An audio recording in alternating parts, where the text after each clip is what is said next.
Kain tayo? Kain tayo. Pwede nang iwan to dito? Pwede na yun. Pwede nyo ito? Oo. Dito. Kakain tayo. Dami naman yan. Adrian. Ay, wala tayong pera eh. Natay pera. Si Tano kaya kumakain ng ganyan din karami? Kumain na kayo sa Tano?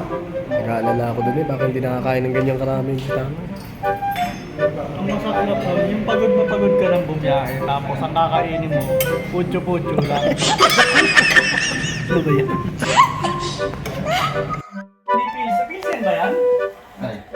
Buha ka ng inan. Laki!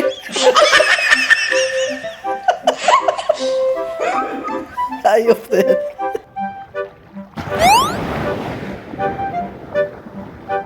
Iuhulog namin dito sa may sablayan.